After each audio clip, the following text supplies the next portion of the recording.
Hello दोस्तों, मैं हूं जगदीश जोशी। आज के इस वीडियो में हम लोग 10 MCQ क्वेश्चंस को डिस्कस करेंगे। ठीक है, इन 10 MCQ क्वेश्चंस को हम लोग बिल्कुल डिटेल में डिस्कस करेंगे और इनके आंसर्स देखेंगे। बाकी ये 10 MCQ क्वेश्चन आए कहां से? अगर आप लोगों ने हमारे एंड्रॉइड ऐप को डाउनलोड किया हुआ है तो आप लोगों को पता होगा कि वहां पे हम लोगों का एक बैच है जहां पे हम लोग 10 MCQ क्वेश्चन रोज डालते हैं। तो अब मैंने सोचा कि भाई जो वहां पे हम लोग 10 MCQ क्वेश्चन डालते हैं, अब मैं क्या काम किया करूंगा, आप लोगों के लिए उन 10 MCQ क्वेश्चंस के हर रोज सॉल्यूशन भी अपलोड कर दिया करूंगा। मान के चलो आज अगर 10 MCQ क्वेश्चंस हमारे ऐप में अपलोड हुए हैं तो उनका सॉल्यूशन आपको अगले दिन यूट्यूब पे मिल जाएगा। ओके, तो हमारा कल का टॉपिक था इलेक्ट्रिकल मशीन में ट्रांसफार्मर का। एंड यहाँ पे अगर आप लोग इस बैच को ज्वाइन करना चाहते हो तो आप लोग बैच कोड यूज कर सकते हो MCQS10 और ये फ्री बैच है। आपको इसके लिए कुछ भी पे करने की जरूरत नहीं है। 10 MCQ क्वेश्चन आपको रोज मिलेंगे यहाँ पे। ओके, और ये जितने भी MCQ क्वेश्चन हैं ये सारे बहुत इंपॉर्टेंट हैं। हम लोग मोस्टली उन्हीं क्वेश्चंस को यहाँ पे ऐड करते हैं जो कि इंटरव्यू में ज्यादातर पूछे जाते हैं या फिर जिन क्वेश्चंस की पॉसिबिलिटी रहती है कि वो इंटरव्यू में पूछे जाए। ओके, तो यहाँ पे पहला क्वेश्चन है हम लोगों के पास कि ट्रांसफार्मर इनमें से किस चीज को चेंज करता, या फिर यहाँ पे क्वेश्चन लिखा हुआ है the function of a transformer is to change. अब यहाँ पे आपके पास चार ऑप्शन है। पहला ऑप्शन है द पावर लेवल, दूसरा फ्रीक्वेंसी, तीसरा है level of voltage and third है नन ऑफ दिस। अब यहाँ पे देखो, मैं आपको ना एक तरीका और बता देता हूं। मान के चलो आपका कोई कैंपस इंटरव्यू चल रहा हो या फिर आप किसी जॉब मतलब गवर्नमेंट जॉब की अगर तैयारी कर रहे हो, तो वहां पे मान के चलो आप अगर कोई एग्जाम वगैरह देने के लिए जा रहे हो तो मैं आपको एक ट्रिक भी बताऊंगा कि मान के चलो कि भाई आपका कोई क्वेश्चन इस तरीके का कोई MCQ क्वेश्चन आया। कैंपस इंटरव्यू में भी अक्सर होता है ना कि पहले वो लोग क्या काम करते हैं, टेस्ट लेते हैं। टेस्ट लेने के बाद जब आप टेस्ट उनके अकॉर्डिंग जब आप लोग क्लियर कर जाते हो तो उसके बाद फिर इंटरव्यू होता है या फिर GD वगैरह होगा या फिर इंटरव्यू होगा। इस तरीके से उनका सेटअप रहता है। ओके, तो मान के चलो अब अगर आपको इस क्वेश्चन का या फिर किसी भी क्वेश्चन का आपको आंसर नहीं पता है तो आप अगर तुक्का भी लगाओगे तो किस तरीके से लगाओगे ताकि वो तुक्का भी आपका बिल्कुल सही फिट बैठे। ठीक है, तो वो भी हम लोग डिस्कस करेंगे। अगर आप लोगों ने ट्रांसफार्मर पढ़ा हुआ है कि भाई ट्रांसफार्मर क्या होता है, किस तरीके से ट्रांसफार्मर काम करता है, तो आपको पता होगा कि ट्रांसफार्मर पहली चीज तो भाई हमारी फ्रीक्वेंसी तो वो बढ़ाता ही नहीं है। ठीक है, फ्रीक्वेंसी तो वो चेंज करता ही नहीं है, तो फ्रीक्वेंसी तो पहले ही यहां से इस लिस्ट से हट जाता है। दूसरा है यहाँ पे द पावर लेवल और थर्ड है यहाँ पे द लेवल ऑफ वोल्टेज। तो इसका सही आंसर क्या होगा? सही आंसर होगा इसका the level of voltage. And यहाँ पे नन ऑफ दिस, ये हमारा यहाँ पे आंसर नहीं होगा। तो ये भी नहीं है, ये भी नहीं है। राइट आंसर है इसका कि ट्रांसफार्मर वोल्टेज के लेवल को बढ़ाता है। ठीक है, ट्रांसफार्मर वोल्टेज को एक लेवल से दूसरे लेवल में कन्वर्ट करता है, चाहे वो low voltage to high voltage करे या फिर high voltage to low voltage करे। अब दूसरा यहाँ पे क्वेश्चन क्या है हमारे पास? दूसरा क्वेश्चन है यहाँ पे हमारे पास ट्रांसफार्मर इलेक्ट्रिकल पावर को जब ट्रांसफर करता है तो वो इनमें से किस चीज को ट्रांसफर नहीं करता। यानी कि यहाँ पे क्वेश्चन लिखा हुआ है in a transformer the electrical power is transferred without change in frequency, voltage, current और पावर। अब यहाँ पे इस क्वेश्चन का मैंने आंसर आपको यहीं पे दे दिया था। ठीक है, तो ट्रांसफार्मर यहाँ पे क्या काम करता है? ट्रांसफार्मर यहाँ पे फ्रीक्वेंसी को चेंज नहीं करता है। अब अगर ट्रांसफार्मर अगर फ्रीक्वेंसी को ही चेंज करने लग जाए तो उस केस में क्या होगा भाई? एक तो हम ट्रांसफार्मर को सिर्फ AC सप्लाई पे ही यूज करते हैं। दूसरा, हम लोग इंडिया में जितने भी अप्लायंसेस को डिजाइन करते हैं वो 50 हर्ट्ज फ्रीक्वेंसी पे डिजाइन करते हैं। ठीक है, अब अगर मान के चलो ट्रांसफार्मर फ्रीक्वेंसी भी अगर चेंज करने लग गया तो उस कंडीशन में हमें फिर फ्रीक्वेंसी कंट्रोलर या फिर फ्रीक्वेंसी को मेंटेन रखने के लिए कुछ या फिर फ्रीक्वेंसी हमको चेंज करने के लिए हमको एक अलग से डिवाइस और लगाना पड़ेगा। तो ट्रांसफार्मर यहाँ पे फ्रीक्वेंसी को चेंज नहीं करता, तो इसका राइट आंसर क्या होगा? फ्रीक्वेंसी। और अगला क्वेश्चन है यहाँ पे हमारा the principle of operation of transformer is based upon.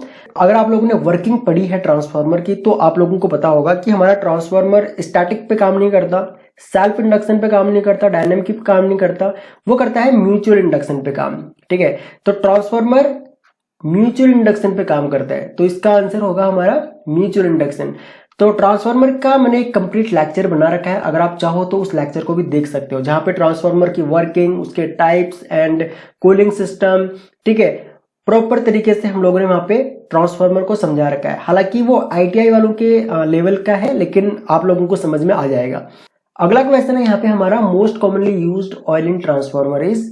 Transformer में ऑयल को यूज किया जाता है कूलिंग पर्पज के लिए। कूलिंग पर्पज मींस कि ट्रांसफार्मर को ठंडा रखने के लिए। दूसरी चीज, जो हमारा ऑयल जो होता है, यानी कि जिस ऑयल को हम लोग ट्रांसफार्मर में यूज करते हैं, वो ऑयल एज अ इंसुलेटर भी काम करता है। ठीक है, तो एज अ इंसुलेटर काम करता है, तो इसका मतलब पानी तो हो नहीं सकता, वाटर तो हो नहीं सकता। दूसरा, यहाँ पे 3 ऑप्शन है हम लोगों के पास। चौथा क्या है? चौथा है हमारा नन ऑफ दी अबव। तो यहाँ पे इसका मतलब इस ऑप्शन को भी आप लोग छोड़ दो। यह ऑप्शन हमारा तब आएगा जब इन तीनों में से कोई ऑप्शन हमारा नहीं होगा। दूसरा है यहाँ पे हमारा वेजिटेबल ऑयल। तो वेजिटेबल ऑयल को भी हम लोग यूज नहीं करते हैं ट्रांसफार्मर में। और थर्ड है यहाँ पे मिनरल ऑयल। तो हम लोग ट्रांसफार्मर में कूलिंग पर्पज के लिए हमेशा मिनरल ऑयल यूज करते हैं। ओके, और ट्रांसफार्मर ऑयल के ऊपर भी मैंने एक कंप्लीट डिटेल में लेक्चर बना रखा है, आप चाहो तो उस लेक्चर को भी आप लोग देख सकते हो। पांचवा क्वेश्चन है यहाँ पे हमारा, eddy current loss occur in the transformer. Eddy current loss होता है वो ट्रांसफार्मर में कहाँ अकर होता है? प्राइमरी वाइंडिंग में होता है, सेकेंडरी वाइंडिंग में होता है, या फिर आउटसाइड ऑफ द कोर होता है, या फिर कोर में होता है? कहाँ पे होता है? एडी करंट लॉसेस क्या होते हैं आप लोगों को पता होना चाहिए। मैंने इसके ऊपर भी ऑलरेडी स्पेशल वीडियो बना रखी है। बाकी एडी करंट लॉस जो होता है हमारा, वो प्राइमरी वाइंडिंग में नहीं होता है। ओके, ये सेकेंडरी वाइंडिंग में भी नहीं होता है। मतलब ये ना तो प्राइमरी वाइंडिंग में होता है और ना ही सेकेंडरी वाइंडिंग में होता है। दूसरा, अगर एडी करंट लॉसेस की बात आ रही है तो इसका मतलब वो कोर में होगा। ठीक है, तो आउटसाइड ऑफ द कोर नहीं होगा। ठीक है, ये भी आंसर इसका नहीं है। इसका आंसर है कोर। ठीक है, जो हमारा एडी करंट लॉस होगा वो कोर में होता है। ठीक है, बाकी आप अगर एडी करंट लॉस के बारे में पढ़ोगे या फिर आप वीडियो देख लेना हमारी, ठीक है, तब आपको समझ में आ जाएगा कि एडी करंट लॉस होता क्या है। इस तरीके से कुछ आपको समझ में आ जाएगा। ठीक है, तो आप लोग उस लेक्चर को भी देख लेना। उसके बाद अगला क्वेश्चन था हमारा यहाँ पे कि the function of transformer is. ये ट्रांसफार्मर की वर्किंग के ऊपर है। ठीक है, अगर आपने वर्किंग पढ़ रखी है ट्रांसफार्मर की, या फिर अगर आप लोगों को वर्किंग पता है ट्रांसफार्मर की, तब आप यहाँ पे बड़ी आसानी से इसका आंसर कर दोगे। तो यहाँ पे पहला ऑप्शन है to change the frequency of the supply. Transformer क्या मतलब फ्रीक्वेंसी चेंज करता है? नहीं, ट्रांसफार्मर फ्रीक्वेंसी चेंज नहीं करता। ये हमारा रॉन्ग है, ये आंसर सही नहीं है। और दूसरा ऑप्शन है यहाँ पे टू इंक्रीज और डिक्रीज एसी सप्लाई।